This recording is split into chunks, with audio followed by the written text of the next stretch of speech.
इस वक्त का बड़ा अपडेट साउथ कश्मीर के शोपियां के इलाके से आ रहा है, जहां पर अभी अभी एक एनकाउंटर शुरू हुआ है, जिसमें हम आपको बता दें कि इंडियन आर्मी की 44 राष्ट्रीय राइफल, जम्मू कश्मीर पुलिस की स्पेशल ऑपरेशन ग्रुप और सीआरपीएफ को पूरी तरह से इनपुट्स मिले थे। और जब इनपुट्स मिले, उस एरिया को घेरे में लिया गया, तो वहां पर आतंकियों द्वारा, जो कि छिपे बैठे थे, उनके द्वारा फायरिंग फोर्सेस के ऊपर होती है। और अब वहां पर पूरी तरह से एनकाउंटर चल रहा है और सूत्रों की माने 2 से लेकर 3 वहां पर आतंकी हो सकते हैं। हमारे कश्मीर के संवाददाता शबीर खान हमारे साथ अभी ऑनलाइन पर जुड़े हैं, जो हमें वहां का अपडेट बताएंगे। शबीर, क्या अपडेट है इसके ऊपर? और शोपियन की अगर बात की जाए तो सिक्योरिटी फोर्सेस को पिछले कई दिनों से वहां उस इलाके से कामयाबी पे कामयाबी मिल रही है, साउथ कश्मीर के इलाके से। तो किस तरह से आप देखते हैं और क्या कहना चाहेंगे?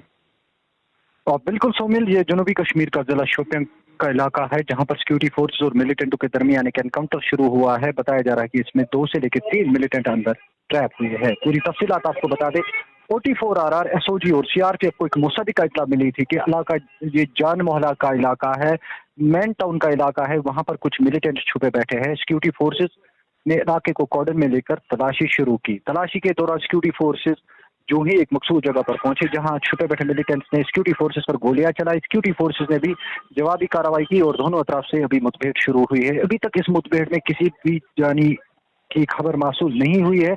अलबत्ता कहीं ना कहीं आपको बता दें कि शोपियान अगर देखा जाए कि वहाँ मिलिटेंसी को के लिहाज से आज के डेट में, मतलब पिछले कई 1-2 सालों के की अगर हम बात करेंगे, सिक्योरिटी फोर्सेस को बड़ी कामयाबियां मिलती ही नजर आई है।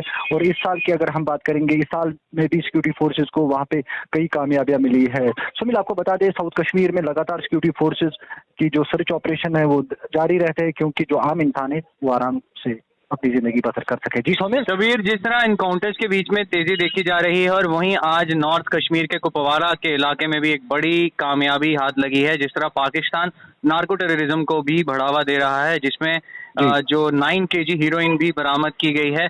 तो क्या कहेंगे कि कितना चैलेंजिंग है एक तरफ आतंकवाद को खत्म करना और दूसरी तरफ नार्को टेररिज्म को भी पूरी तरह से नकेल कसे हमारी फोर्सेज बैठी हैं? तो इसके ऊपर क्या कहना चाहेंगे? देखिए सोमेल, जैसे कि आपने बात की नार्को टेरर की, अगर आपको याद होगा, पिछले कई 1 सालों से लगातार सिक्योरिटी फोर्सेस हर एक चीज से निपटते हैं। मिलिटेंसी की बात करेंगे, मिलिटेंसी को में भी सिक्योरिटी फोर्सेस आगे आगे रहती है, ताकि कश्मीर का जो युवक है, सबसे पहले अगर हम बात करेंगे सरेंडर पॉलिसीज के ऊपर, सिक्योरिटी फोर्सेस की पहली प्रायोरिटी यही रहती है कि जो मिलिटेंट्स अंदर ट्रैप होते हैं उनको मौका दिया जाता है कि आप सरेंडर करो, अपनी जान बचा सको और मेन स्ट्रीम में आ जाओ। लेकिन जो मिलिटेंट्स है वो नहीं मान रहे, सिक्योरिटी फोर्सेस पर गोलियां चलाती है और सिक्योरिटी फोर्सेस को मजबूर उनको एलिमिनेट करना। और दूसरी बात, आपने जो नार्को टेरर की बात की है, अगर आपको याद होगा, उरी की बात करेंगे, मत्सल की बात करेंगे, जैसे कि हमने कुछ देर पहले एक अपडेट दिया था कि एलएसी एरियाज, जो एलओसी के लाइन ऑफ कंट्रोल के एरियाज है, वहां पर जो पाकिस्तान वहां से वो ड्रग्स भेजते, जिसमें हीरोइन की अगर हम बात करेंगे, भारी संख्या में वहां से वो ड्रग्स भेजते, यहाँ भेजकर मतलब यहाँ के यूथ्स को ड्रग्स में मुलव्वस करने की कोशिश करते। लेकिन अगर देखा जाए अपर रीच या लोअर रीच में, Jammu Kashmir police, Indian army, CRPF लगातार अलर्ट है, ताकि कश्मीर का युवक जाया ना हो जाए, उसको पटरी पे लाने की भरपूर कोशिश की जा रही है। जी सोमिल। जी, बहुत बहुत धन्यवाद शबीर, हमें अपडेट देने के लिए। तो बाकी के अपडेट्स के लिए व्यूअर्स यूं ही बने रहिए आप हमारे साथ।